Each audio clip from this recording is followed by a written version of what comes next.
మన పాటల పుస్తకంలో నుంచి 416 పాట పాడుతున్నాం. ఇది 416.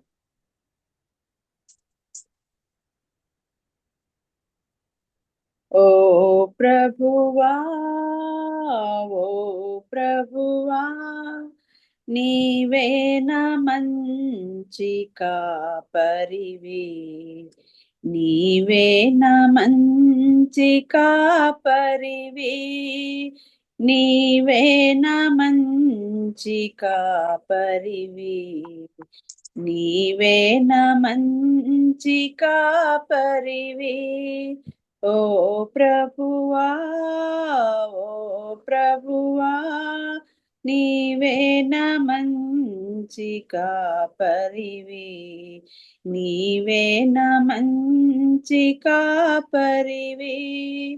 దారి తప్పిన నన్ను నీవు వెదకి వచ్చి రక్షించితివి, దారి తప్పిన నన్ను నీవు వెదకి వచ్చి రక్షించితివి, నిత్య జీవమునిచ్చిన దేవా, నిత్య జీవము నిచ్చిన దేవా, నీవేన మంచి కాపరివి, నీవేన మంచి కాపరివి, నీవేన మంచి కాపరివి, నీవేన మంచి కాపరివి.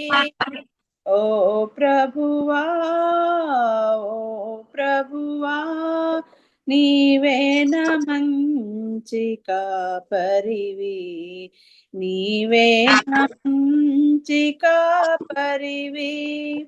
నీవు ప్రేమించిన గొర్రెలన్నిటినీ ఎల్లప్పుడూ చేయి విడువక, నీవు ప్రేమించిన గొర్రెలన్నిటినీ ఎల్లప్పుడూ చేయి విడువక, అంతము వరకు కాపాడు దేవా, అంతము వరకు కాపాడు దేవా, నీవేన మంచి కాపరివి, నీవేన మంచి కాపరివి, నీవేన మంచి కాపరివి, నీవేన మంచి కాపరివి. ప్రధాన కాపరిగా నీవు నాకై ప్రత్యక్షమగువా గడియలో, ప్రధాన కాపరిగా నీవు నాకై ప్రత్యక్షమగువా గడియలో, నన్ను నీవు మరువాని దేవా, నన్ను నీవు మరువాని దేవా, నీవేన మంచి కాపరివి, నీవేన మంచి కాపరివి, నీవేన మంచి కాపరివి, నీవేన మంచి కాపరివి. ఓ ప్రభువా, ఓ ప్రభువా, నీవేన మంచి కాపరివి, నీవేన మంచి కాపరివి. అలాంటి దేవునికి స్తోత్రం అమ్మా, చక్కటి పాట పాడినావురా. నిజంగా ఆయన కాపరి కింద మనం ఉంటేనే మన క్షేమం కదమ్మా, లేకుంటే మనకి ఈ లోకంలో క్షేమం లేదమ్మా. మరి ప్రతి ఒక్కరు క్రీస్తుని నమ్ముకున్న ప్రతి బిడ్డ ఆయన మరి హస్తముల కింద కాపరిగా ఆయన మనకుండి క్షేమం కలగాలని మనస్ఫూర్తిగా కోరుకుంటున్నాను. చక్కటి పాట పాడినావు నాన్న. ఇది వరకు కూడా నువ్వు వాక్యం చెప్పావు కదరా? చెప్పాను ఆంటీ, ఇది రెండవసారి చెప్పావు. మరి కెజమ్మ గారు ఉన్నట్లుగా లేదు. కెజియా ఉన్నావా? కెజియా ఉన్నట్లేదు మా, పర్వాలేదంటే లేదు కదా కెజియా. మరి అమ్మా నీ గురించి మరి మర్చిపోయింటాము, కొన్ని పరిచయ వాక్యాలు చెప్పి తర్వాత వాక్యంలోకి ముందుకు సాగమ్మా. నా పేరు సుమలత. నేను హైదరాబాద్ లో డివైన్ లైట్ క్రిస్టియన్ అసెంబ్లీలో సభ్యురాలిని. ఆ ఆంటీ ఇంతకు ముందు పరిచయం చేశారు. నా నా ఫ్యామిలీ బ్యాక్గ్రౌండ్ వచ్చేసి నేను కడప డిస్టిక్ లో కోర్మామిల్ల మా మా మా నేటివ్ ప్లేస్. మా అత్తమ్మ మావయ్య వాళ్ళు మా హస్బెండ్ వాళ్ళది కర్నూలు. సో అక్కడ నేను నా బ్యాక్గ్రౌండ్ సిఎస్ఐ బ్యాక్గ్రౌండ్ అయితే మా మామయ్య ఫిలిప్స్ అని ఏబిఎస్ పరిచర్యలో ట్రెజరర్ గా పనిచేశారు. మీ అందరికి తెలిసి ఉంటారు. వాళ్ళ పెద్ద కోడలనే నేను. ఆ అయితే నేను 1997 బాప్టిజం తీసుకున్నాను. అది నా సాక్ష్యము. 2007 నుంచి నేను బాప్టిజము నంద్యాల సంఘ సభ్యుల్లో సంఘంలో ప్రభుదాస్ రెడ్డి అంకుల్ దగ్గర బాప్టిజం తీసుకున్నాను. నమ్మడం అనేది మా మ్యారేజ్ అయినప్పుడు మేము కర్నూలులో ఉన్నాము. అక్కడే కేజీ ఆంటీ వాళ్ళు కూడా ఉన్నారు అప్పట్లో. అంకుల్ వాళ్ళు మేము ఫ్యామిలీ ఫ్రెండ్స్, మా మామయ్య వాళ్ళు.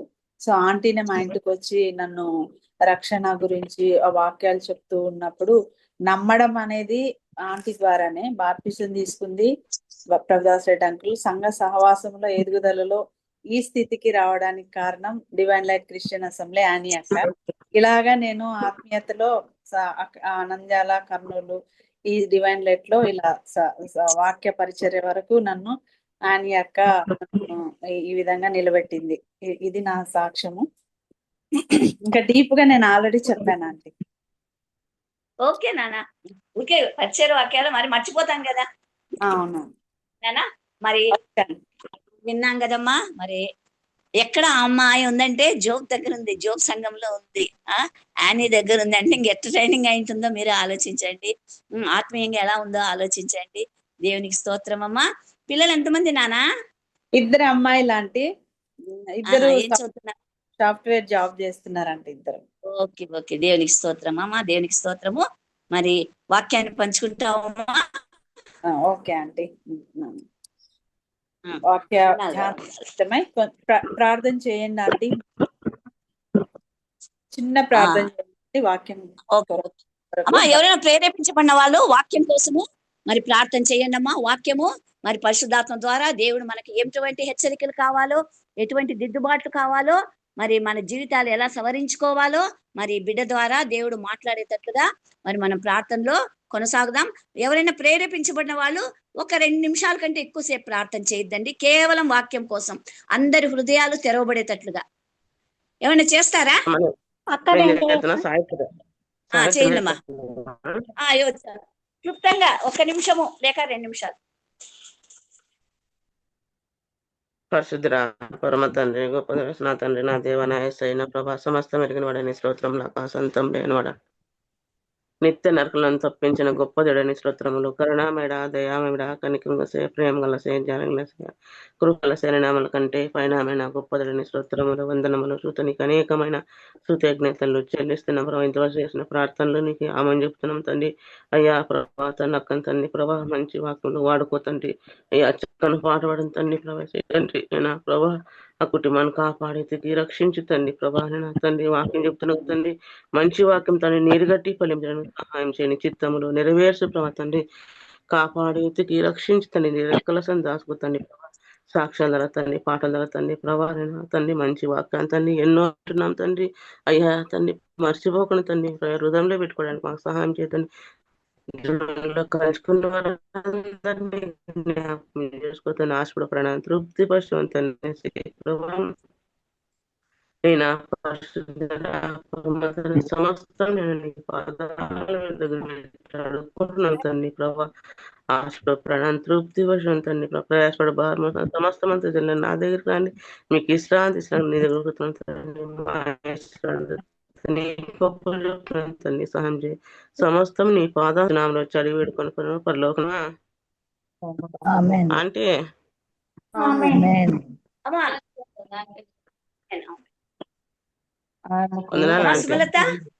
ఆంటీ కంటిన్యూ చేయనా? ఓకే అండి. డబ్బులు కావాలంటే ప్లీజ్ ప్లీజ్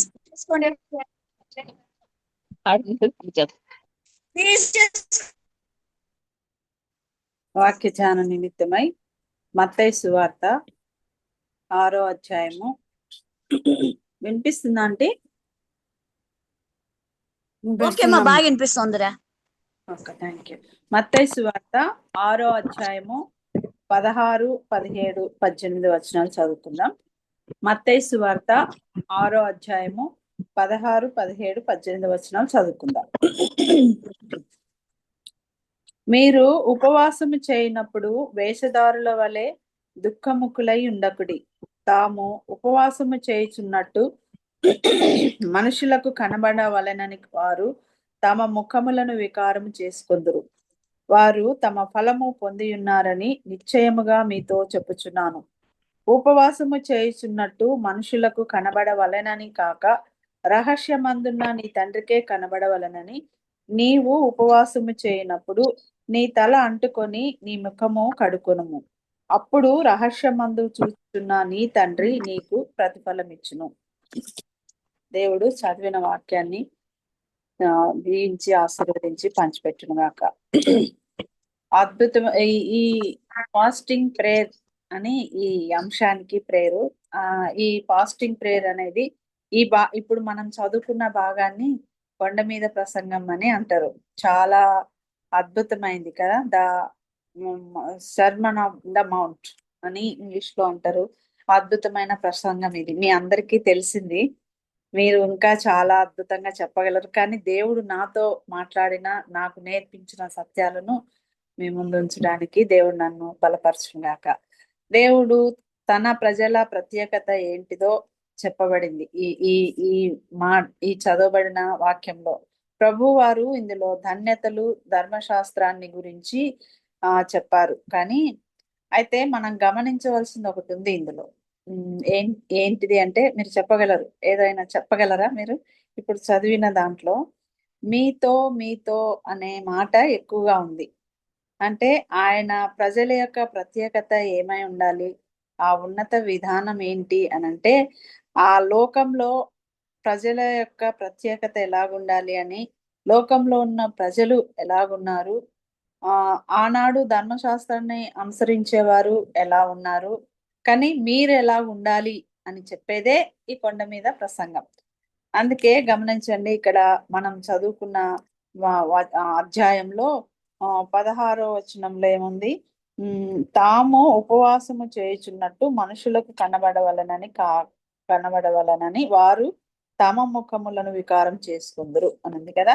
తర్వాత 6వ అధ్యాయము 2వ వచనంలో చూస్తే, ఇదే మత్తయి సువార్త 6వ అధ్యాయము 2వ వచనంలో మనుషుల వలె మీరు ఉపవాసము మీరు తండ్రి ధర్మము చేయనప్పుడు, కావున నీవు ధర్మము చేయనప్పుడు అనుంది.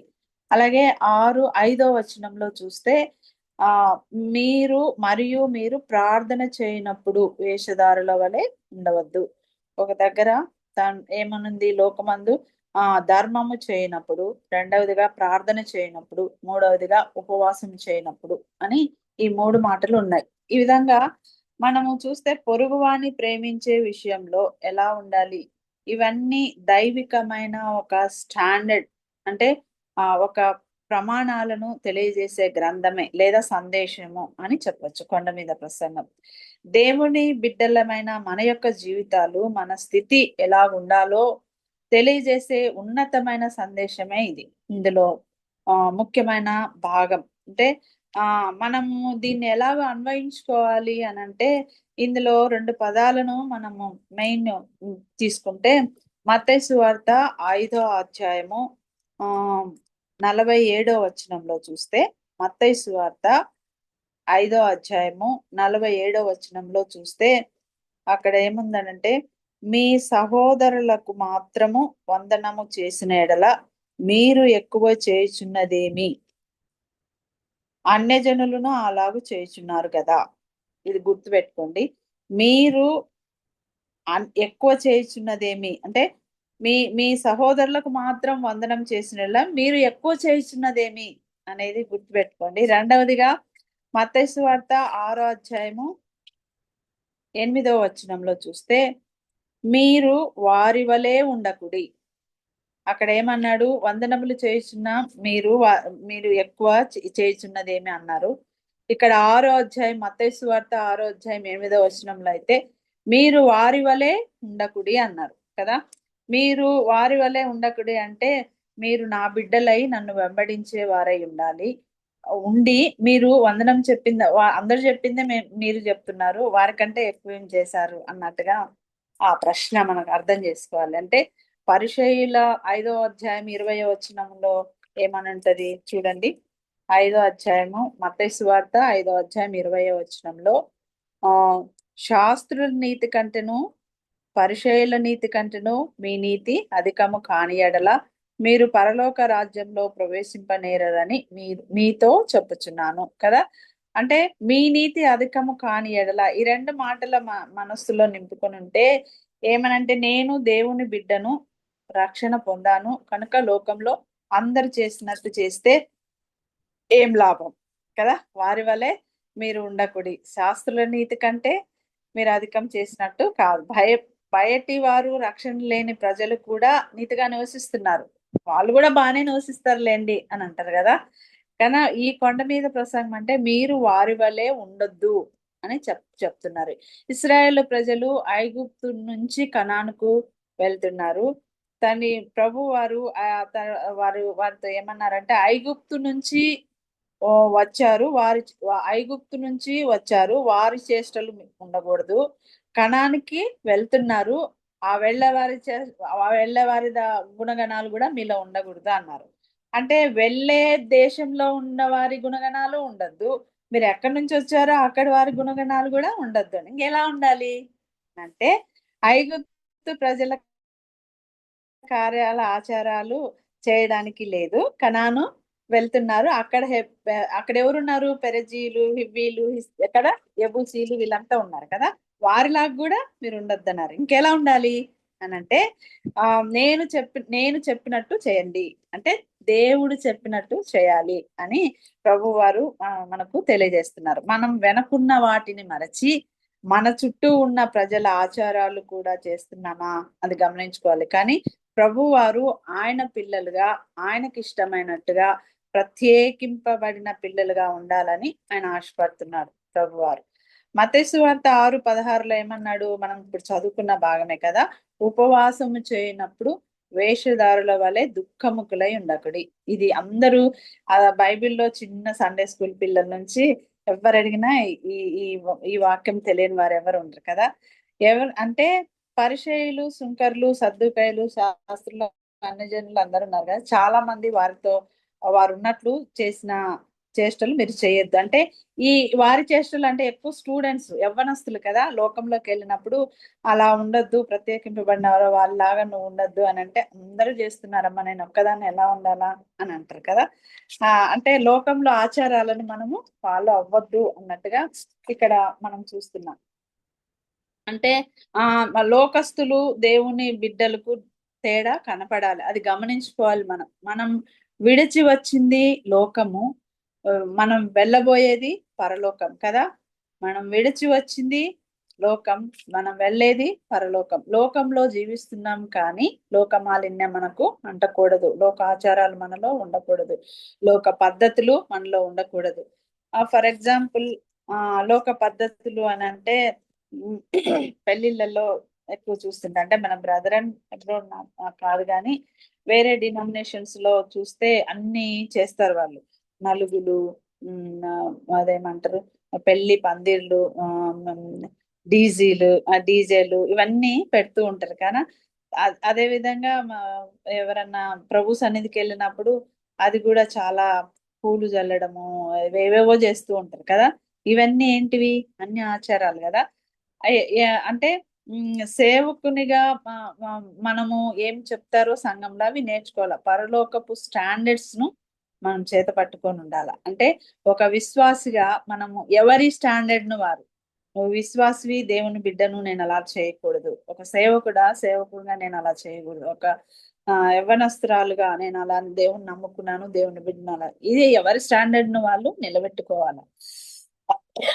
అది మనం లోకంలో మెయింటైన్ చేయాలి, ఆ ప్రత్యేకత మనలో కనిపించాలి. ఉపవాస ప్రార్థన కనబడే స్థలము. అసలు ప్రార్థన అనేది మొట్టమొదట మన ఎక్కడ కనపడుతుంది మీకు అందరికి తెలుసు కదా. ప్రార్థన అనేది ఆ పాత నిబంధనలో ప్రార్థన అనేది మొట్టమొదట స్టార్ట్ అయింది ఇక్కడ. Enosh very good. ఆది కాండము 4వ అధ్యాయంలో కనిపిస్తుంది కదా. ఉపవాస ప్రార్థన కనపడే స్థలం చెప్పగలరా? ఉపవాస ప్రార్థన కనపడే స్థలం చెప్పగలరా? మోషే హోరే. చూడండి నేను చెప్తాను. న్యాయాధిపతుల గ్రంథం 20వ అధ్యాయము. న్యాయాధిపతుల గ్రంథం 20వ అధ్యాయం 26వ వచనం. మీరందరూ కత్తి దూయువారు, అప్పుడు ఇశ్రాయేలీలందరూ జనులందరూ పోయి బేతేలును ప్రవేశించి ఏడ్చుచు సాయంకాలం వరకు అక్కడ యెహోవా సన్నిధిని కూర్చుండుచు ఉపవాసముండి దహన బలులను సమాధాన బలులను యెహోవా సన్నిధిని అర్పించిరి. కింద లాస్ట్ వచనంలో చూస్తే, అప్పుడు ఇశ్రాయేలీలు గిబియా చుట్టూ మాటుగాండ్లను పెట్టిరి. నీ చేతికి వారిని అప్పగించదని సెలవిచ్చెను.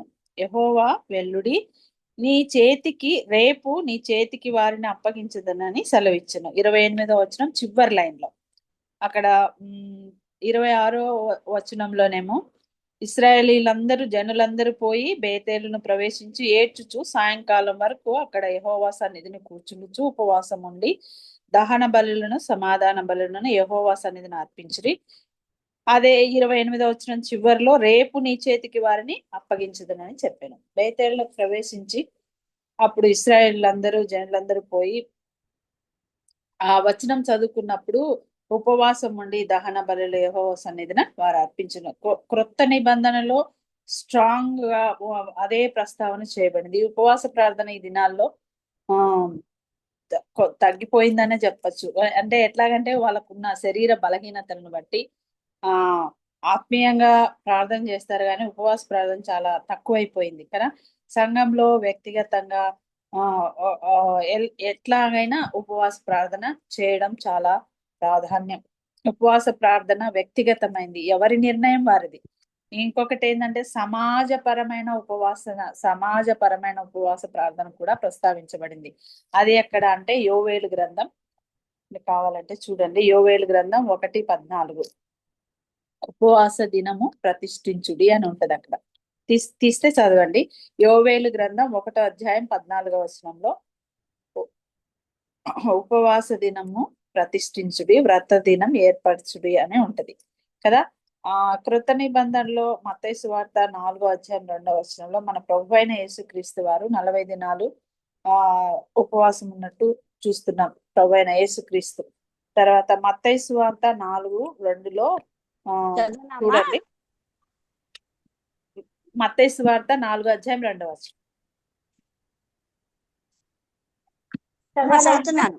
ఉపవాస దినం ప్రతిష్ఠించుడి, వ్రత దినము ఏర్పరచుడి, యెహోవాను బ్రతిమాలుకొనుటకై పెద్దలను దేశంలోని జనులందరినీ మీ దేవుడైన యెహోవా మందిరంలో సమకూర్చుడి.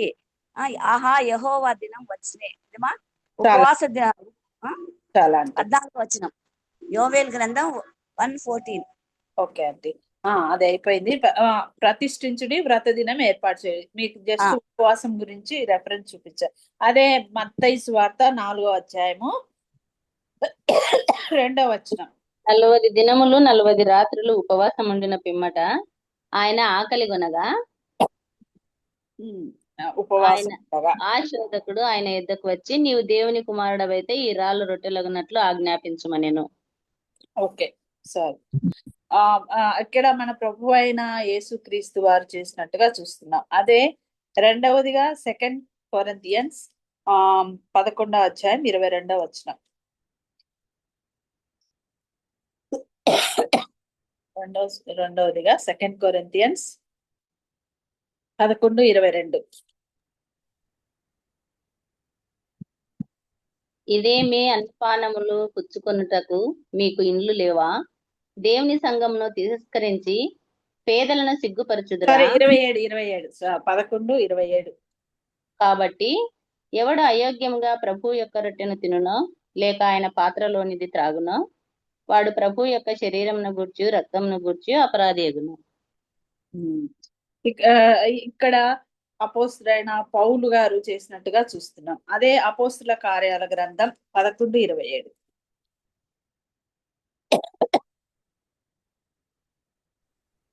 అపోస్తుల కార్యాల గ్రంథం యందు ప్రవక్తలు యెరూషలేము నుండి అంతియొకయుకు వచ్చిరి. వారిలో అగబు అను ఒకడు నిలువబడి భూలోకమంతటా గొప్ప కరువు రాబోతున్నదని ఆత్మ ద్వారా సూచించును.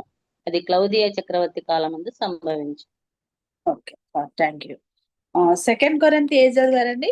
11:2. 2 కొరింథీ 11వ అధ్యాయము 2వ వచనం కదండి, సారీ 2వ వచనం. ఫస్ట్ కొరింది. దైవాసక్తితో శాశ్వత మీ ఎడల ఆసక్తి కలిగి ఉన్నాను.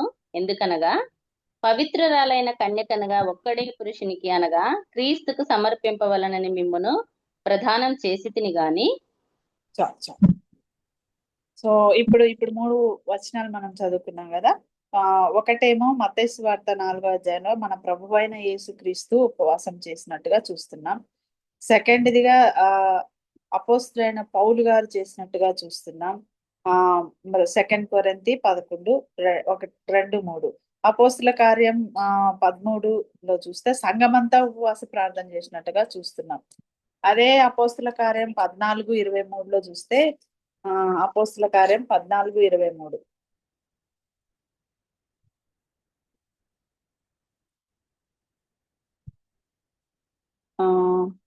రాజ్యంలో ప్రవేశింపవలనని వారిని హెచ్చరించిరి.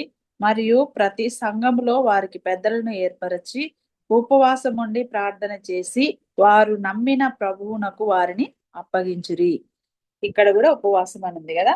ఉపవాసము అంటే మీనింగ్ ఏంటంటే ఉప అంటే సమీపం అని, వాసం అంటే నివాసం అని. అంటే ప్రార్థన అవసరమైతే దానికంటే శక్తి మించింది మనకు ఆ ప్రార్థన కంటే ఇంకా ఏమి లేదు కదా ఉపవాస ప్రార్థన. ఉపవాసం అంటే సమీపంగా నివసించడం. ఎవరికి? దేవునికి సమీపంగా నివసించుటే ఉపవాసం కదా. దేవునికి సమీపంగా ఏమేమి అడ్డొస్తున్నాయో మన జీవితంలో వాటిని ప్రక్కన పెట్టి ప్రార్థించుటే ఉపవాసం. ఫర్ ఎగ్జాంపుల్, జనరల్ గా మనకు అడ్డొచ్చేది ఏంది ఉపవాసానికి? ఆకలి కదా, ఆహారం. అంటే ఉపవాసం అంటేనే అన్నం తినొద్దు అనే ఒక నానుడు లాగా అయిపోయింది కదా. ఇప్పుడు మనము దానికంటే ఎక్కువగా ఒక సెల్ ఫోన్ ఉంది కదా. సెల్ ఫోన్ లేకుండా ఒక సెకండ్ కూడా ఉండలే. కానీ అది కూడా పక్కన పెట్టడం కూడా ఉపవాసమే కదా. కమ్యూనికేషన్ ఎన్నో మాటలు, అనవసరమైన మాటలు మనం లేడీస్ మాట్లాడుతుంటాం. ఇవన్నీ అంటే దేవునికి దగ్గరయ్యే మన జీవితంలో ఏమేమి ఉన్నాయో అవన్నీ దూరపరచుకోవడమే ఉపవాసం. పౌలు గారు అంటారు కదా, భార్య గారి అక్కడ ఇప్పుడు చదువుకున్న పాఠ్య భాగంలో మనం చూసినప్పుడు ఆ ముందు వచనాల్లో చదువుకోండి, మీకు తెలుస్తుంది. 13, 14 అధ్యాయాలలో చదివితే తెలుస్తుంది. భార్య కలిగిన వారు భార్య లేనట్టు బతకడము, సంతోషించు వారు సంతోషించినట్టు. 1 కొరింథీ 29:30 చూస్తే కొనువారు తాను కొన్నది తనది కానట్టు. అంటే ఇవన్నీ ఒక విడ్డూరంగా అనిపిస్తుంది కదా మీకు. ముందు వచనాల్లో పోతే తెలుస్తుంది. 1 కొరింథీ 7:35 చూస్తే, 1 కొరింథియన్స్ 7:35లో చూస్తే, 1 కొరింథియన్స్ 7:35 మీకు ఉరియొడ్డ వలనని కాదు గాని మీరు యోగ్య ప్రవర్తనులై తొందర ఏమీ లేక ప్రభువు సన్నిధాన వర్తనులై ఉండవలనని ఇది మీ ప్రయోజనము నిమిత్తమే చెప్పుచున్నాను కదా. ఇప్పుడు దాని మీనింగ్ అర్థమైంది. ఉన్నట్టు వారే ఉన్నట్టు అని అంటే అది చాలా కష్టమే. కానీ ప్రభు ఏం చెప్తున్నాడు? ఉరివడ్డలనని అంటే కాదు గాని యోగ్య ప్రవర్తనులై, ఏమేమి లేక సన్నిధాన వర్తలై ఉండాలి. ఆ పైన చదువుకున్నాం కదా. మీ ప్రయోజనం నిమిత్తము చెప్పుచున్నాను అంటే మన కోసమే కదా. ఎందుకు అనంటే ప్రార్థన చేయుటకు 1వ అధ్యాయము 1 కొరింథీ 1వ అధ్యాయం 7వ అధ్యాయము 5వ వచనంలో చూస్తే, ఇక్కడ పక్కన చూడండి, ప్రార్థన చేయుటకు మీకు సావకాశము కలిగినట్లు కొంతకాలం వరకు ఉభయుల సమ్మతి చొప్పుననే తప్ప ఒకరినొకరు ఎడబాయకుడి. అంటే ఇప్పుడు మనం చెప్పుకున్నాం కదా బయట పైన ఇప్పుడు భార్య కలిగిన వారు లేనట్టు సంతోషించు వారు సంతోషించినట్టు అని అంటే ఇప్పుడు ఉపవాసం చేసేదానికి ఏది అడ్డొస్తుందో దాన్ని అంటే ఇప్పుడు భార్యకు ఉపవాసం చేస్తుంటే భర్తకు తెలియకుండా చేస్తుంది కదా, కష్టం కదా. అంటే ఇద్దరి సమ్మతితోనే ఒకరినొకరు అర్థం చేసుకుని వేరువేరుగా ఉపవాసం చేయడం అనేది దాని మీనింగ్. ఉభయుల సమ్మతి చొప్పున అంటే ఎడబాయమని కాదు అర్థం. ఒకరు ఉన్నట్టు లేనట్టు అని చెప్పాను కదా, అది ఎడబాయమని కాదు, సమ్మతితో ప్రార్థన చేసుకోమని. అంటే ఇంగ్లీష్ బైబిల్లో మీరు చదివితే ఫాస్టింగ్ ప్రేయర్ అని ఉంటది అది క్లియర్ గా కదా. ఉపవాస ప్రార్థన చేసుకోవడానికి కుటుంబంలో ఆటంకం ఉంటే భార్య లేక భర్త అయిన సమ్మతితోనే ఒకరినొకరు చేసుకోవాలి. అంటే కొంతమంది చెప్పకుండా చేయాలి అంటారు, కానీ మళ్ళీ ఇప్పుడు నేను ఉపవాసం అనుకో టిఫిన్ చేద్దురా అంటారు, అప్పుడు చెప్పాల్సి వస్తుంది కదా. వాళ్ళకి తెలియకుండా అంటే సమ్మతితో చేసుకోమని అర్థం. ఒకరి ఒకరు ఉపవాస ప్రార్థన కోసం ఎడబాయడం అని తప్పు కానే కాదు. మనస్సు నిలుపుకోలేనందున మరలా మీరు ఒకరినొకరు కలుసుకోవాలి అని ప్రస్తావించబడింది. ఉపవాస ప్రార్థన అంటే వీక్లీ వన్స్ అయినా ఉండొచ్చు, కొంతమంది 21 రోజులు ఉంటాయి. ఈ ఇప్పుడు లెంట్ డేస్ కదా, ఈ లెంట్ డేస్ లో కొంతమంది 45 రోజులు ఉపవాసం ఉంటారు. సిఎస్ఐ వాళ్ళైతే 45 రోజులు ఎలా ఉంటారంటే వాళ్ళ ఉద్యోగాలకు వాళ్ళన్ని చేస్తూనే ఉంటారు, ఓన్లీ ఫుడ్ ఒకటి తీసుకోరు. మరి ప్రార్థనకు అవన్నీ ఎట్లా వ్యక్తిగతంగా సంఘానికి కుటుంబానికి అవసరమే, కానీ దేవునికి సమీపంగా లేకుండా ఓన్లీ ఫుడ్ లేకుండా ఉంటే అది ఏం లాభం కదా. ఇప్పుడు మీరు ఎంత భారంగా ప్రార్థన చేశారు, ఆ ప్రార్థన హృదయాలను కదిలించేటట్లుగా ఉంది. దేవుని దగ్గరికి ధూపం వల్లే వెళ్ళి మనకు ధూపం వల్లే దేవుడు జవాబులు ఇస్తున్నాడు. మనం అది లేకుండా కడుపు కట్టుకొని ఆఫీస్కి వెళ్తే అంటే దేవునితో సహవాసం చేయాలి. ఉపవాస ప్రార్థన వలన మనకు లాభాలు ఏంటి అని అంటే ఇప్పుడు కొన్ని సంగతులను మనం చూస్తున్నాం. ఉపవాసం ఎలా చేయాలి, ఎందుకు చేయాలి అని విన్నాం కదా. ఉపవాస ప్రార్థన వలన పొందగలిగే దీవెనలు ఏంటివి అనేది మనం చూస్తున్నాం. ఇప్పుడు అదే న్యాయాధిపతుల గ్రంథం 20వ అధ్యాయం. ఇప్పుడు ఇందాక చదువుకున్నదే చూసుకున్నాం. ఈ న్యాయాధిపతుల గ్రంథం తీసింటే కొంచెం చదవండి సహాయకరంగా. 20వ అధ్యాయము. వీరందరూ కత్తి దూయువారు. అప్పుడు ఇశ్రాయేలీలందరూ జనులందరూ పోయి బేతేలును ప్రవేశించి ఏడ్చుచు సాయంకాలం వరకు అక్కడ యెహోవా సన్నిధిని కూర్చుండుచు ఉపవాసం ఉండి దహన బలులను సమాధాన బలులను యెహోవా సన్నిధిని అర్పించిరి. ఆ దినములలో యెహోవా చాలా అపజయాల పాలైనప్పుడు నంబర్ 1 ఎప్పుడు అని అంటే అపజయాల పాలైనప్పుడు. ఈ 19, 20 అధ్యాయాలలో నేను క్లుప్తంగా మీకు ఆ వివరణ చెప్తా. ఎందుకు అని అంటే ఇస్రాయేలీలకు న్యాయాధిపతి లేడు. ఆ 19వ వచనం మొదటి వచనం చదివితే మీకు అర్థమవుతుంది. ఇస్రాయేలీలకు రాజు లేని దినములలో అని ఉంటది. లేవీడైన ఒకడు ఎఫ్రామీల మన్యపు ఉత్తర భాగమున అంటే ఇక్కడ నుంచి స్టార్ట్ అయింది. ఇస్రాయేలులకు రాజు లేరు. ఇస్రాయేల్లో ఉన్న లేవీడు ఒకడు ఏం చేస్తారంటే ఒంటరిగా ఉన్నందున ఒక బెత్లెహేము యూదా బెత్లెహేము లో నుండి ఒక స్త్రీని ఒక ఉపపత్నిని తీసుకొని వచ్చుకొని ఆయన ఉంచుకుంటాడు. ఆమె అతనితో వెళ్ళి సహవాసం చేస్తూ ఉండగా ఆమె ఇంకొకరితో ఉంటది అనమాట. అయితే ఈ తెచ్చుకున్న అతను ఏమనుకుంటాడంటే ఆమెను నేను ప్రేమించినాను, ఇంకొకరి ప్రేమ ఆమెకు రాకూడదు, నేనే ఆమెను ప్రేమించాలి అన్నట్లుగా అతను ఆమె దగ్గరికి వెళ్ళి మళ్ళా మాట్లాడి తీసుకురావడానికి ప్రయత్నం చేస్తాడు. అప్పుడు ఆమె వాళ్ళ తండ్రి అంటాడు, ఆమె తండ్రి అయినా నా కుమార్తె అలా చేసినా కూడా నువ్వు సర్దుకుపోయి మళ్ళీ ఆమెను ప్రేమతో చూసుకుంటున్నావు గనక నువ్వు మంచివాడివే, కొన్ని రోజులు 2-3 రోజులు మా దగ్గర ఉండి ఎవరైనా ఇంటికి అల్లుళ్ళు వస్తే అలాగా చూసుకుంటారు కదా ప్రేమగా, అట్లాగా వాళ్ళ నాన్న అంటాడు అనమాట. ఏమని, నువ్వు ఒక రోజు ఉండి వెళ్తురు కానీ తీసుకువెళ్దులే నీ భార్య, నువ్వు ఒక రోజు ఉండు అని అన్నప్పుడు అతను ఉంటాడు అనమాట. అలాగా ఫస్ట్ డే ఓకే అంటాడు, సెకండ్ డే ఓకే అంటాడు, థర్డ్ డే ఇలా ఫోర్త్ డే అంటే లేదు లేదు లేదు లేదు మేము వెళ్ళాల్సిందే అని చెప్పి ఆయన ఆ ఉపపత్నిని తీసుకొని ఆ ఎక్కడికి వెళ్తాడంటే వెళ్తూ వెళ్తూ ఉండగా బెత్లెహేం యొక్క బెన్యామీను మన్యం దగ్గరకు వచ్చేసరికి వారిద్దరు అక్కడ చీకటి అయిపోతుంది. చీకటి అయిపోతే అక్కడ ఏం చేయాలా ఎట్లా ఎక్కడ అని వాళ్ళిద్దరు అనుకుంటూ ఉంటే ఆ చీకటి ప్రదేశము చీకటి అయిపోయింది, ఒక ప్లేస్ లో ఆగిపోయారు. ఈ లోపు ఒక్క బక్క చిక్కిన ఒక ముసలాయన వస్తుంది అనమాట. ముసలాయన వచ్చి వారిని పలకరిస్తారు. పలకరించి ఎవరు మీరు, ఎందుకు వచ్చారు అని అంటే వాళ్ళు ఈ స్టోరీ అంతా చెప్తారు. మేము ఇలాగ ప్రయాణమే వస్తున్నాము, చీకటి అయింది, మాకు ఇక్కడ ఏం తెలియదు అని అంటే అతను అంటాడు ఈ రాత్రి మా ఇంట్లో పడుకొని వెళ్ళండి అని అంటే వాళ్ళు పడుకుంటారు. ఈ లోపు ఈ సంగతి మన్యంలో వాళ్ళకందరికి తెలుస్తుంది అనమాట. తెలిస్తే వాళ్ళు వచ్చి బెన్యామిన్ అక్కడ ఆ ఊరి వారంతా అక్కడ ఆ బెన్యామిన్ ఆ ముసలాయన దగ్గరకు వచ్చి అడుగుతారు, మీ దగ్గర రాత్రి ఎవరో ఉన్నారు కదా వారిని అప్పగించేసాయి అని అన్నప్పుడు అతను భయపడుతూ ఉన్నప్పుడు వీళ్ళే వెళ్ళి అతన్ని ఏమన్నారు కానీ ఆ స్త్రీని తీసుకొని వచ్చి చంపేస్తారు అన్నమాట. అదంతా మీరు చదివితే అర్థమవుతుంది. చంపేసేసి ఈమెను తెచ్చుకున్న లేవి చంపేసేసి వెళ్ళిపోతారు వాళ్ళు. వెళ్ళిపోతేనే మళ్ళీ ఈయన దూరం ఉంటాడు కదా. ఆ తర్వాత ఈ లేవీడు అయితే ఆమెను తీసుకొచ్చిన అతను ఆ శవం దగ్గరికి వెళ్ళి ఆ శవాన్ని తన గాడిద మీద ఎక్కించుకుని ఎఫ్రాయిం మన్యానికి ఆ శవాన్ని తీసుకొని వెళ్తాడు. వెళ్ళి మన్యం దగ్గరికి వెళ్ళిన తర్వాత ఆ శవాన్ని తీసి దాన్ని ఏం చేస్తాడంటే 12 ముక్కలుగా కట్ చేసి వేసేస్తాడు.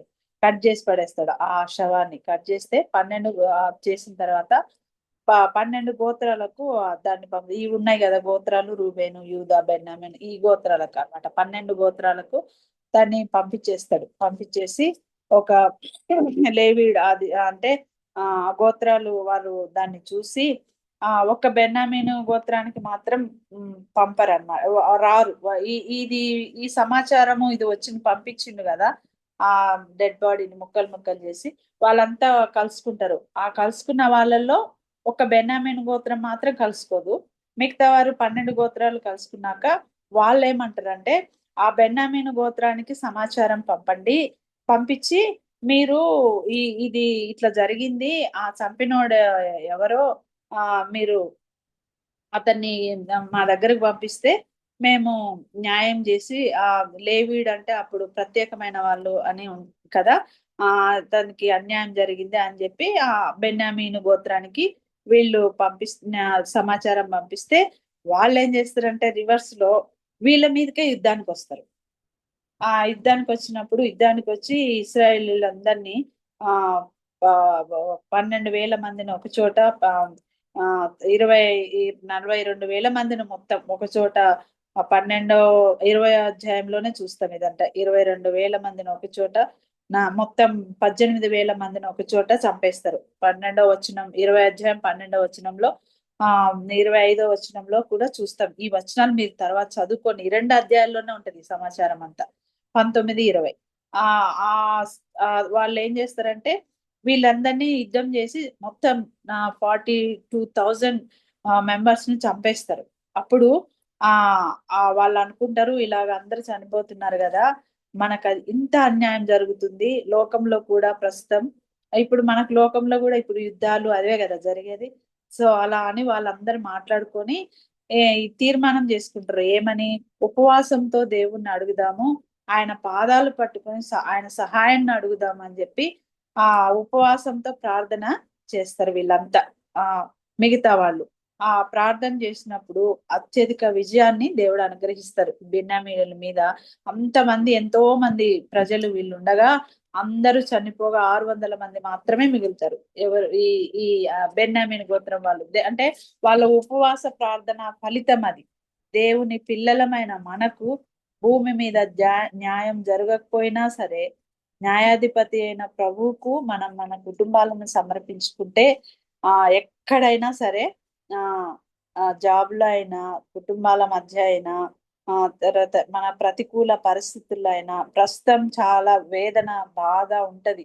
వాళ్ళు ఇలా అన్నారే, వాళ్ళు ఇలా చేశారే, నాకు ఇలా అన్యాయం జరిగింది అని నిజమే. కానీ న్యాయాధిపతి అయిన దేవుని సన్నిధిలో మనం ప్రార్థించినప్పుడు దేవుని పిల్లలకు ఈ లోకంలో జరగకపోయినా పరలోకంలో న్యాయము జరుగుతుంది. ఆ న్యాయ పీఠం ఎదుట మనకు న్యాయం జరుగుతుంది కదా. మోకాళ్ళ అనుభవంలోకి దేవుని దగ్గరకు ప్రభు న్యాయాధిపతి అయి ఉన్నారు అని తెలిసి ప్రారంభంలో వారు చేసిన అన్యాయానికి వారికి నష్టం కలగకపోగా న్యాయం జరిగింది కదా. వాళ్ళకి నష్టం కలిగి ఫస్ట్ లో వారికి అన్యాయం జరిగింది. తర్వాత ఇశ్రాయేలీయుల ఉపవాస ప్రార్థన వల్ల తీవ్రమైన అన్యాయాన్ని న్యాయం చేసిన దేవుడు. పట్టుదలతో కూడిన ఉపవాస ప్రార్థన కదా. ఉపవాస ప్రార్థన ముందు అన్యాయం గెలిచింది అని చెప్పొచ్చు, న్యాయం ఓడిపోయింది. ఉపవాసం అంటే ముందు అన్యాయం జరిగింది, తర్వాత దేవుని దగ్గరకు పట్టుదలతో ఆయన సాష్టాంగ నమస్కారాలతో ఉపవాసంతో పట్టుదలతో వారు ఏ విధంగా అడిగి ప్రార్థన చేసినప్పుడు ఆ అన్యాయంని న్యాయంగా చేసిన దేవుడు. ఎక్కడ ఇశ్రాయేలు అపజయాల పాలయ్యారో అక్కడే ఆ జయాన్ని పొందినట్లుగా చూస్తున్నాం. ప్రభు పాదాల దగ్గర మోకాలు వంచనంత కాలం మనకు అపజయం జరుగుతుంది కదా. అదే ప్రభు పాదాల దగ్గర మన సమస్యలను పెట్టి మనం వెంటనే మనుషుల దగ్గరికి వెళ్తాం, లేదా అధికారుల దగ్గరికి వెళ్తాం, కానీ ప్రభు పాదాల దగ్గరికి లాస్ట్ లో వెళ్తాం కదా. ఉపవాస ప్రార్థన చేస్తే ఎంతో ఆశీర్వాదాన్ని పొందుకుంటాం. రెండవదిగా అసాధ్యాలలో ఉపవాస ప్రార్థన చేయాలి. అది ఎక్కడ అంటే మార్కు సువార్త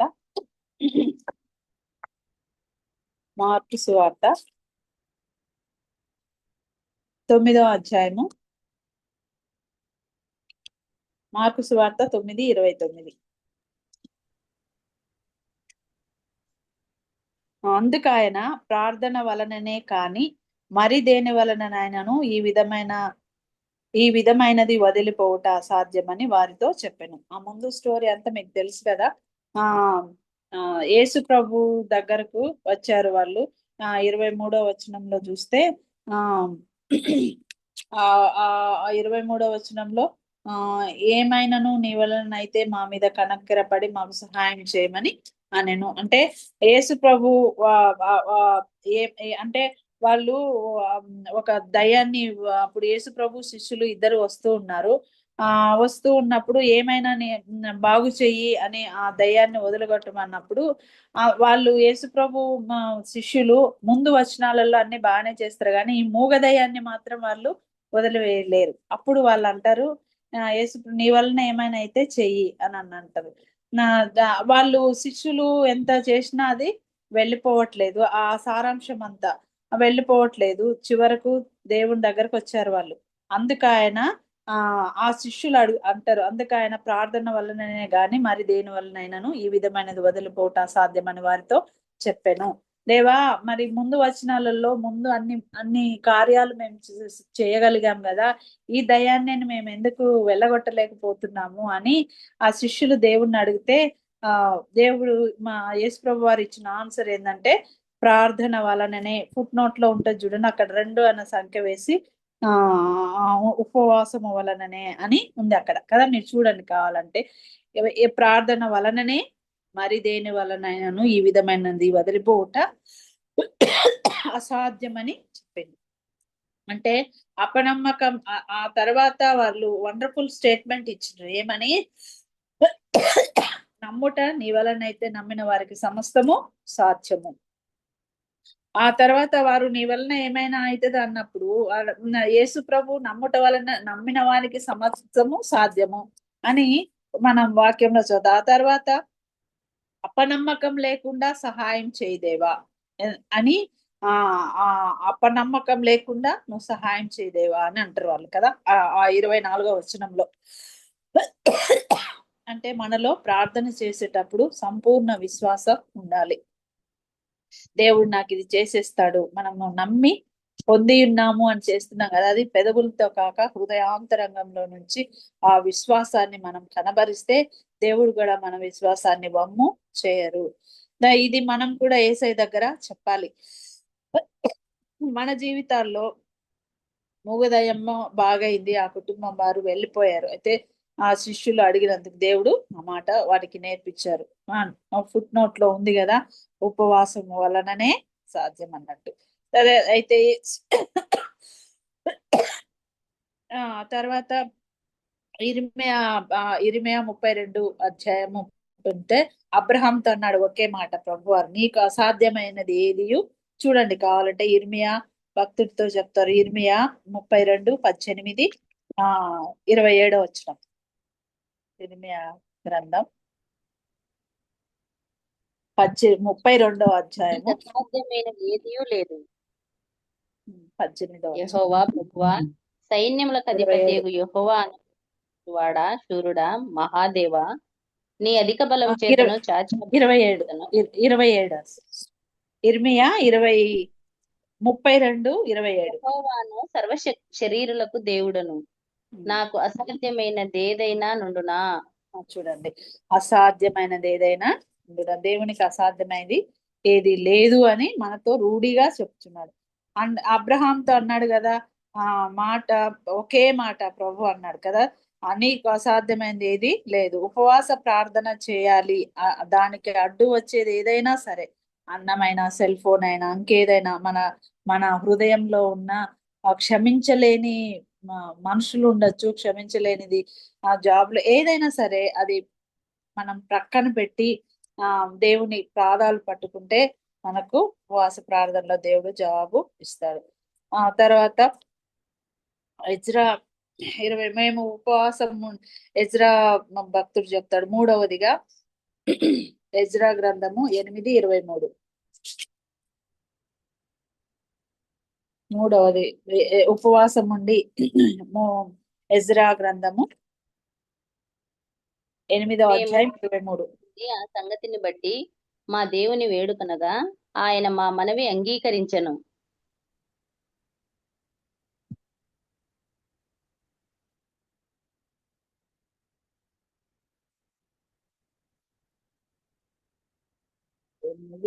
ఎజ్రా గ్రంథము మేము ఉపవాసం ఉండి ఆ సంగతిని బట్టి మా దేవుని వేడుకనగా ఆయన మా మనవి అంగీకరించను. సో ఇప్పుడు మనము ఈ చరిత్ర ఏంటంటే, దేవుని మందిరము పాడైపోతుంది. తర్వాత ఈ స్టోరీ అంతా మీకు తెలిసిందే. దేవుని మందిరం అంతా పాడైపోతుంది. నెబుకద్నెజరు పాడు చేసిన తర్వాత దాన్ని మరలా కడుతున్నారు. ఆ పాడైపోయిన గుమ్మాలు, ప్రాకారాలు అన్నిటినీ రీఫిల్ చేస్తూ ఉన్నప్పుడు దాన్ని కట్టడానికి ముఖ్యమైన 3 గుంపులు ఉంటాయి అక్కడ.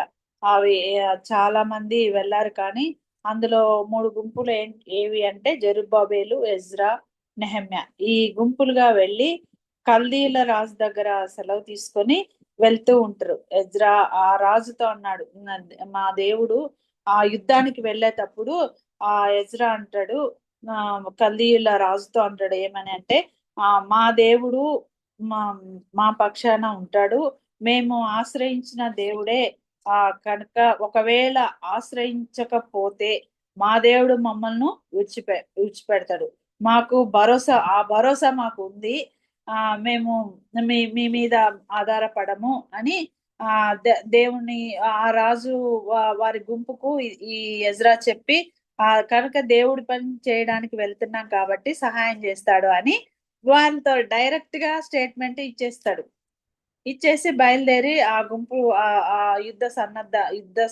యుద్ధానికి వెళ్తూ ఉన్నప్పుడు సరే అని అందరు వెళ్తూ ఉన్నప్పుడు ఒక అపవాది ఆయన మనసులో చోటు చేసుకొని ఒక నది దగ్గర ఆగుతారు. నది దగ్గర ఆగినప్పుడు ఏ నోటితో అయితే స్టేట్మెంట్ ఇచ్చిండో దేవుడు మాకు సాయం చేస్తాడు, అదే ఆ హృదయంలో ఆయనకు భయం వేస్తుంది అనమాట. అరే మనము ఇక్కడికి వచ్చాము, రాజు ఎజ్రా అంటాడు. ఒక ఆలోచన వస్తుంది ఆయనకి. ముందు ఎంత నిర్భయంగా స్టేట్మెంట్ ఇచ్చాడో ఆ భయం అక్కడ వచ్చేసింది అతనికి. ఆ నది దగ్గర ఆగినప్పుడు చీకటైందో ఏమో తెలియదు కానీ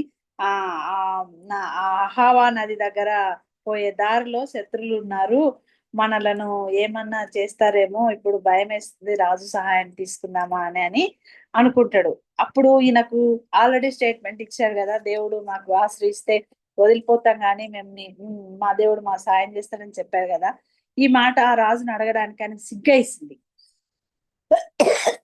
సిగ్గేసి సరే మళ్ళా వాళ్ళు ఆలోచించుకుంటారు కాసేపు. రాజు పర్మిషన్ ఇచ్చాడు కదా, ఆ రాజు సహాయం తీసుకుందామని అన్నప్పుడు ఆయన మనసులో ఒక రకమైన ఫీలింగ్ వచ్చేస్తుంది. నేను అలా స్టేట్మెంట్ ఇచ్చి మళ్ళా నాకేంది సాతాన్ ఇలా అని ఎజ్రాకు సిగ్గు అనిపించి అక్కడ ఆగి ఇప్పుడు అందరం కలిసి ఉపవాస ప్రార్థన చేయమన్నాడు. చేశారు. వారి మొరను దేవుడు ఆలకించి ఆ రాజును అడక్కపోగా అక్కడ ఆగి ఉపవాస ప్రార్థన చేసుకున్నారు. దేవుడు వారి ప్రార్థనను ఉపవాస ప్రార్థన ఆలకించి ఆశ్చర్య రీతిగా వారికి ఆ సహాయాన్ని దయచేస్తాడనమాట. ఆయన మీద ఆధారపడిన వారికి జయం ఇస్తాడు. ఆయన మీద ఆధారపడినప్పుడు దేవుడు సహాయం చేస్తాడు. అంటే అడగలేదన్నమాట. అడగకపోగా ఆ ప్లేస్ లో వాళ్ళు దాన్ని జయించుకోవడానికి, ఆ భయాన్ని పోగొట్టుకోవడానికి దేవునికి దగ్గర ఉపవాస ప్రార్థన చేసినప్పుడు దేవుడు, మరి వాళ్ళు అంత దూరం నడిచొచ్చారు ఆ నది దగ్గర, అంటే వాళ్ళు ఎంతో అలసిపోయి ఉంటారు. మరి ఆహారం లేకుండా ఉపవాసం చేయడం అంటే కష్టమే. కానీ వాళ్ళు రాజును అడిగే ఆ సిగ్గు అడ్డం వచ్చి, ఏ నోటితో అయితే మన దేవుణ్ణి ఘనపరిచామో అదే దేవుని దగ్గర ఉపవాసం చేసినప్పుడు దేవుడు విజయం ఇస్తాడని వారందరూ మాట్లాడుకొని ఉపవాసం చేసినప్పుడు దేవుడు వారి మరణ విని వాళ్ళకు ఆశ్చర్య రీతిగా సహాయాన్ని వాళ్ళకి అందిస్తాడనమాట. అంటే మనము కూడా వెంటనే మనసులో సహాయం కోరకూడదు. ఏదన్నా ఇన్ఫ్లుయెన్స్ కావాలంటే జాబ్ కి వాళ్ళైతే పలుకుబడి, వీళ్ళైతే ఈ ఈ ఈ ఈ అంకుల్ అయితే చేస్తాడు, ఆ పలానోళ్ళు అయితే పెద్ద ఆఫీసర్, ఇలా ఆలోచిస్తాం జనరల్ గా. మనం లోకంలో ఉన్నాము కాబట్టి. కానీ ఇవి విన్నప్పుడు మరి వారికి సాధ్యమైంది మన ప్రార్థనకు అదే దేవుడే కదా, వారితో ఉన్న దేవుడే మనతో ఉన్నవాడు అనువాడు కదా, మరి మనకెందుకు చేయడు అనే వాళ్ళకున్న ఆ స్టామినా, ఆ స్ట్రాంగ్నెస్, ఆ స్టేట్మెంట్స్ మనలో కూడా రావాలి. దేవా నువ్వు చేస్తేనే, నువ్వు ఇస్తేనే అనేది మనకు వచ్చినప్పుడు మనము కూడా ఒకరి మీద ఆధారపడకుండా పరమ తండ్రి అయిన దేవుని మీద మనం ఆధారపడినప్పుడు ఆయన చేయగలడు. ఇంకా మూడవదిగా ఆయన మీద ఆధారపడడం కోసం ఉపవాసం చేయాలి. ఎలా అనంటే 118వ కీర్తన చూడండి. 118వ కీర్తన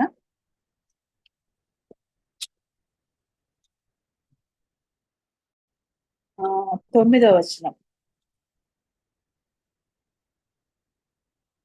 118, 9వ వచనం. మనుషులను నమ్ముకొనుట కంటే యెహోవాను ఆశ్రయించుట మేలు, రాజులను నమ్ముకొనుట కంటే యెహోవాను ఆశ్రయించుట మేలు. ఇక్కడ ఈ వచనం చదువుతానే అర్థమైపోతుంది కదా, మనుషులను నమ్ముకొనుట కంటే యెహోవాను ఆశ్రయించుట మేలు. అంటే చాలా మంది మనుషుల మీద ఆధారపడుతూ ఉంటారు, స్నేహితుల మీద ఆధారపడుతూ ఉంటారు. సమస్య వచ్చినప్పుడు, ఏదైనా కార్యాలు జరిగించేటప్పుడు. కానీ మనము మన మనుషులు మనకు సహాయం చేయలేరు అని కాదు, కానీ దేవుని కంటే ఎక్కువ సహాయం చేసేవాళ్ళు కాదు అనేది గుర్తుంచుకోవాలి. దేవునిపై ఆధారపడాలి. మనుషులు మనకు సహాయం చేయాలన్నా ముందు ఆ సహాయం కూడా మనం దేవుణ్ణి అడగాలి కదా. వాళ్ళ దగ్గరికి వెళ్తున్నా వారు హెల్ప్ చేసే మనసు అని అంటాం కదా, మరి ఎందుకు అడుగుతున్నాం అట్లాగా? అదే వాళ్ళ దగ్గరికి వెళ్ళేదే దేవుని దగ్గర ఇంకొంచెం గోజాడితే ఇచ్చేస్తారు కదా. అలాగా రాజులను కూడా మనసు త్రిప్పడానికి ఇష్టపడే దేవుడు కదా, ఇష్టపడతాడు. ఆయన మీద ఆధారపడినప్పుడు ఆయన మీద ఆధారపడినప్పుడు ఏ ఆధారమో మనకు అవసరం లేదు. ఉపవాస ప్రార్థన ఎంతైనా అవసరం. ఆ పట్టుదల, ఆ ఉపవాస ప్రార్థనలో ఉన్న పట్టు ఎంతో గొప్పది అన్నమాట. ఆ ప్రార్థన చేసినప్పుడు ఏ సమస్య అయినా కూడా మనకు జవాబును ఇస్తుంది. ఇంకా 4వదిగా అపాయంలో ఉన్నప్పుడు ఉపవాస ప్రార్థన చేయాలి. ఎస్తేరు గ్రంథం 3వ అధ్యాయము. ఎస్తేరు గ్రంథం 3వ అధ్యాయము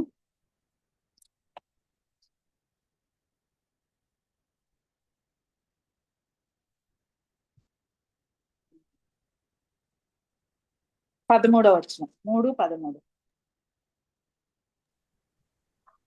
ఎస్తేరు గ్రంథం 12 12వ నెల 13వ దినమందు యవ్వనులేని వృద్ధులనేమి శిశువులనేమి స్త్రీలనేమి యూదులనందరినీ ఒక్క దినమందే బొత్తిగా నిర్మూలన చేసి వారి సొమ్ము కొల్లపుచ్చుకోమని తాకీదుల అంచవారి చేత సంస్థానములన్నిటికీ పంపబడెను. చదవనమా? సారు 4వ అధ్యాయము 16వ వచనం.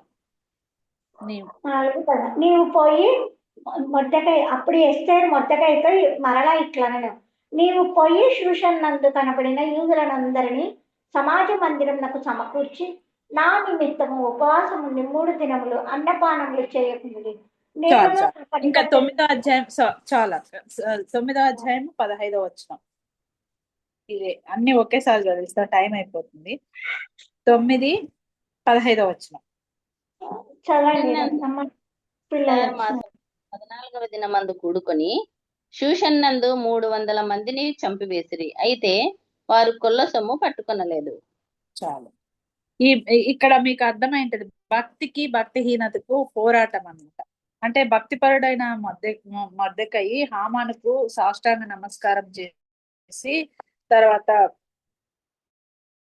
చేయనందుకు సమస్య వచ్చింది. మీకు ఈ గ్రంథం మీకు అందరికి తెలిసే ఉంటది. ఒక ఆఫీస్ లో జాబు పక్కన పెట్టి వాళ్ళు ఏదన్నా చేయమన్నప్పుడు దేవుని బిడ్డలుగా మనము చెయ్యం. అంటే భక్తిపరుడు భక్తిని కాపాడుకోవడానికి సమస్యలు, భక్తికి భక్తిహీనతకు ఇక్కడ పోరాటం, ఆ మధ్యలో ఉపవాస ప్రార్థన. అంటే ఫర్ ఎగ్జాంపుల్ ఆఫీస్ లో ఏదన్నా మనల్ని జాబ్ చేసేటప్పుడు వాళ్ళు టెంకాయ కొట్టని పూజ అంటే మనం చేయము అంటాం. అక్కడ స్టార్ట్ అవుతుంది మన కష్టం కదా. ఆ చేయనందుకు మన మీద పగబెట్టుకొని మనల్ని ఏదో ఒక దాంట్లో విరికిచ్చేసే, కానీ దేవుడు అన్యాయస్తుడు కాదు. ఈ ఉపవాస ప్రార్థన మనకెంతో ఉపయోగపడుతుంది కదా. తర్వాత భక్తిని కాపాడుకునే వారికి భూమి మీద శ్రమలే అను కదా, మనకందరికి తెలుసు. ఆ భక్తిని విడిస్తే దేవుని దగ్గరికి వెళ్తాం. ఏమవుతుంది?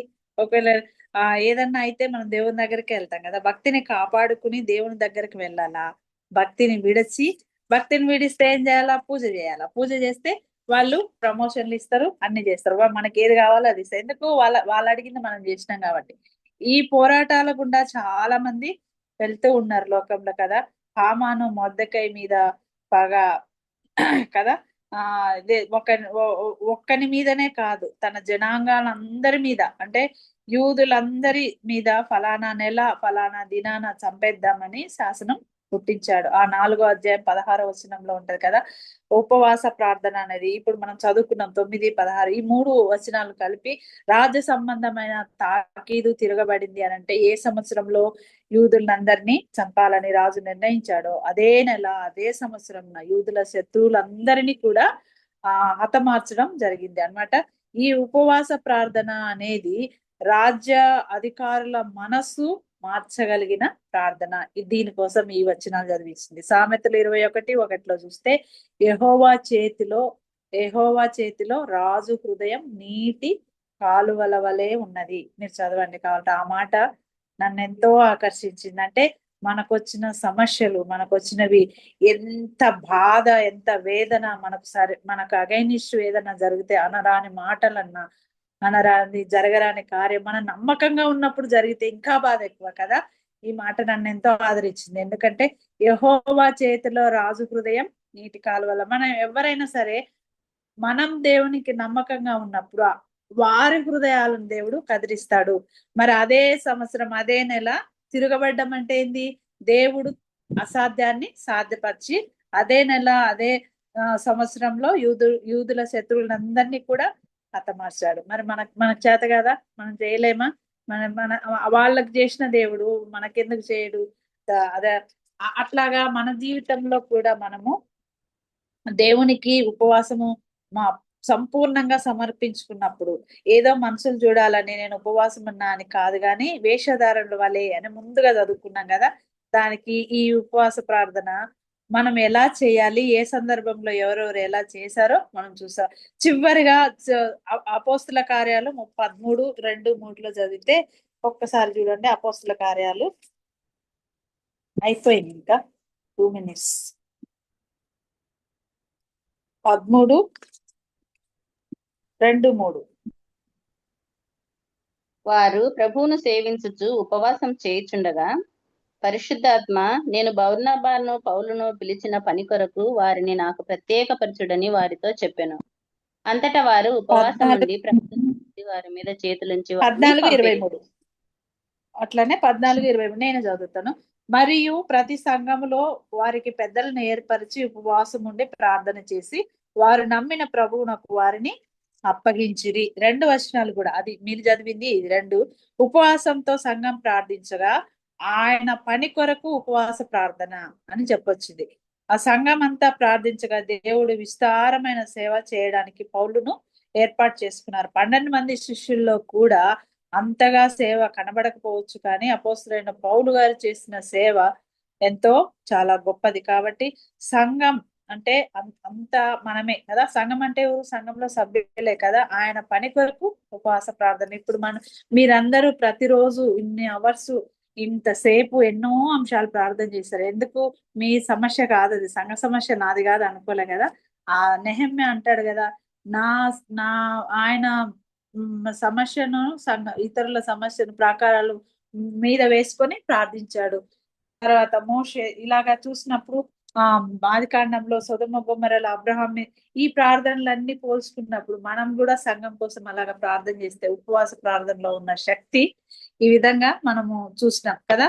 ఇన్ని అంశాలు అంటే అసాధ్యాల్లో దేవుడు ఉపవాసం ఉన్నప్పుడు సాధ్యపరిచారు, అపజయాల్లో తోడుగా ఉన్నాడు.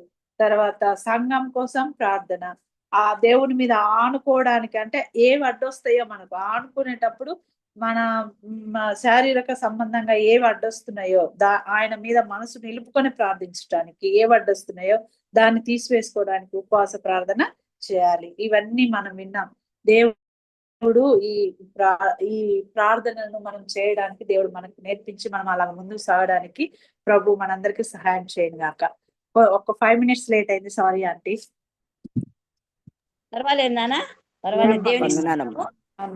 దేవుని ఈ ఉపవాసము ఇప్పుడు లెంటి డేస్ అని మరి బిడ్డ చెప్పింది కదా. లెంటి డేస్ అనేది ఎలా మన అది క్రైస్తవ లోకంలో ఎలా అయింది అంటే దీనికి ఒక చిన్న చరిత్ర ఉందండి. మరి యేసు ప్రభు ఆరోహణం అయిపోయిన తర్వాత 2, 3, 4 శతాబ్దాల్లో మరి క్రైస్తవులు విస్తరించినారు, కానీ ఆత్మీయంగా వెనుకబడుతూ వచ్చినారంట. ఆదివారం ఒకటి దేవుని మందిరానికి పోవటము, అంతకంటే మరి వేరే ఏవి ఆచరించే వాళ్ళు కాదంట. అప్పుడు ఉండేదంతా మిషనరీ సంఘాలే కదా, మా ఇండివిజువల్ సంఘాలు లేవు. భక్తి సింగారి సంఘం కానీ మన బ్రదర్ సంఘాలు కానీ ఇంకా వేరే ఏమీ లేవు. అప్పుడు ఓన్లీ మిషనరీ సంఘాలే ఉండేది. అప్పుడున్న మిషనరీ సంఘాలన్నీ కలిసి ఆ పోప్ గారు వీళ్ళందరూ కలిసి మరి ఈ మొదట 60 రోజులు ఉపవాసం పెట్టాలనుకున్నారంట. తర్వాత వద్దు, పరిశుద్ధ గ్రంథంలో మరి యేసు ప్రభు 40 రోజులు అన్ని 40 వచ్చినాయి కాబట్టి 40 రోజులు ఉపవాసం పెడదామని అప్పట్లో డిసైడ్ చేసుకున్నారంట. 40 రోజులు అంటే మరి ఎప్పుడు మార్చి 18 అనుకుంటా, మార్చి 18 నుంచి స్టార్ట్ అయింది. ఏప్రిల్ మరి 2వ తారీఖు ఏమో 3వ తారీఖు అవుతుంది అనేసి అంటారు. మరి సండేస్ మాత్రము వాళ్ళు ఉపవాసం ఉండరండి. అది పరిశుద్ధ పునరుత్థాన దినమని సండేస్ మాత్రం ఉండరు. మరి ఉండేవాళ్ళు ఒక పూట ఉంటారు, లేకుంటే 2 పూట్ల ఉంటారు. ఉద్యోగం చేసే వాళ్ళు చాలా వరకు ఈవినింగ్స్ ఉంటారన్నమాట. నేను కూడా ఉద్యోగం చేసిన దాన్నే, ఏదైనా ఉపవాస ప్రార్థన చేయాలి అనుకుంటే నేను కూడా ఈవినింగ్సే ఉండేదాన్ని, మధ్యాహ్నం వచ్చేసి ఇంకా తర్వాత ఉండేదాన్ని కాదు. ఎందుకంటే రాత్రిపూట్ల మనకు సమయం ఉంటుంది, ప్రార్థన చేసుకోవడానికి సమయం ఉంటుంది, నెమ్మదిగా గడపడానికి సమయం ఉంటుంది. కాబట్టి కొంతమంది అలా ఉంటారు, కొంతమంది 3 గంటల దాకా ఉంటారు, కొంతమంది 7 గంటల దాకా ఉంటారు, కొంతమంది మధ్యాహ్నం నుంచి తెల్లవారేంత వరకు ఉంటారు. అది మన ఇండివిజువల్ దీన్ని బట్టి ఉంటుందండి. ఉపవాసము అంటే అంటే ఉపేక్ష. దేన్ని ఉపేక్షిస్తున్నాము? ఆహారాన్ని ఉపేక్షిస్తున్నాము. అపేక్ష అంటే కోరిక. అపేక్ష అంటే అయ్యో అది తినాలి ఇది తినాలి అనేది కోరిక అనమాట. కానీ ఇప్పుడు ఎంత మంచి ఆహారమును తీసుకొచ్చి పెట్టినా గానీ దాని ఉపేక్ష నాకు అవసరం లేదు, నేను దేవునితో సంబంధం కలిగి ఉన్నాను. మరి అంటే ఉపేక్ష, అంటే మరి ఆత్మ పరిశీలన, ఆత్మ పరీక్ష. మన ఆత్మీయంగా దేవునికి ఎలా దగ్గర కావాలి, ఆత్మీయంగా మనము దేవునికి ఎంత దూరంగా ఉన్నాము అని మనల్ని మనం పరీక్షించుకొని దేవునికి మరి మన పాపాలు ఒప్పుకొని ఆయనకు మరి అట్లా ఆయనకు సమీపంగా మన ఆత్మ పరీక్ష చేసుకొని ఆయనతో అంటే వాసం అన్నమాట. మరి అది 40 రోజులు కావచ్చు, మరి 3 గంటలు కావచ్చు, దినం కావచ్చు, దినం కావచ్చు. మరి ఎలాగైనా సరే ఈ ఉపవాసం అంటే అంటే దేవుని దగ్గర వాసం చేయటం. అది ఎన్ని గంటలైనా కావచ్చు. మరి ఎస్తేరు 3 రోజులు ఉపవాసం చేసింది. మరి దేవునితో సహవాసం చేసింది కదా. మరి ఇప్పుడు మనం నేర్చుకున్న బెన్యామీనులకు ఇశ్రాయేలీయులకు యుద్ధం జరిగినప్పుడు మరి ఇశ్రాయేలీయులు మరి ఎన్ని రోజులు ఉపవాసం ఉన్నారు అని రాయబడలేదు, కానీ ఉపవాసం ఉన్నారు. మరి దేని వల్ల మరి ఇది తొలగిపోతుంది అంటే ఉపవాస ప్రార్థన వల్లే మరి అది ఎన్ని రోజులు ఉంటామో మనకు తెలియదు, కానీ అది మన ఆత్మీయ జీవితాన్ని అభివృద్ధి చేసుకోవడానికి మరి ఈ ఉపవాసం అనేది ఏర్పాటు చేయబడింది అనమాట. మరి ఉపవాసం అంటే ఆయనతో సహవాసం చేయటమే కాకుండా ఆయన సన్నిధిలో మనము సంతోషించటము, మరి ఎన్నో సమృద్ధిని పొందటము, మరి ఇవన్నీ వస్తాయి ఉపవాస ప్రార్థన. ఉపవాసం అంటే ఇది అర్థం. ఉపేక్ష, మరి ఆత్మ పరిశీలన, దేవునితో దగ్గరగా ఉండటము, తర్వాత సమస్తమును మనం పొందగలం. దేని గురించి నువ్వు ఉపవాసం చేస్తున్నావు? మరి ఏదైనా ఒక సమస్య వచ్చినప్పుడు మనం ప్రార్థన చేస్తాం కదా. ప్రార్థన చేసి ఎన్ని పొందింటామమ్మా చెప్పండి. ఎన్నో పొందింటాము. ఏ కష్టం వచ్చినా కానీ, ఒక ట్రాన్స్ఫర్ అనుకోండి, ఇంట్లో పిల్లలకు బాగాలేదనుకోండి, ఏదైనా ఒక సమస్య వచ్చింది అనుకోండి, ఉపవాసం చేసినప్పుడు తప్పకుండా దేవుడు మనకు సహాయం చేస్తూ వచ్చినాడు అనమాట. ఇదన్నమాట ఉపవాసం అంటే. మరి ఇది మరి చక్కగా బిడ్డ చాలా చక్కగా వివరించినావు నాన్న. గాడ్ బ్లెస్ యూరా. దేవుడు నిన్ను చక్కగా ఆశీర్వదించాలి. నీ బిడ్డలను కూడా చక్కగా మంచి భవిష్యత్తులో దేవుడు ఆశీర్వదించాలని, ఇంకా దేవుడు నిన్ను ఇంకా ఎక్కువగా వాడుకోవాలని మనస్ఫూర్తిగా నేను కోరుకుంటున్నాను రా. గాడ్ బ్లెస్ యూ నాన్న. సుమలత, గాడ్ బ్లెస్ యూ నాన్న. దేవునికి స్తోత్రం నాన్న. ఓకే, మీ అందరికి వందనాలు. అమ్మా కెజమ్మా, ప్రార్థన అంశాలు ఉన్నాయా? కెజ ఉంది కదండి. కెజ పార్టిసిపెంట్స్ లో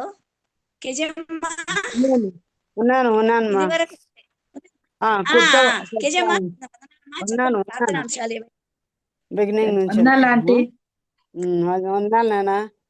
చాలా చక్కని మాటలు ఉపవాసం గురించి తెలియజేశావు. గాడ్ బ్లెస్ యూ తల్లి.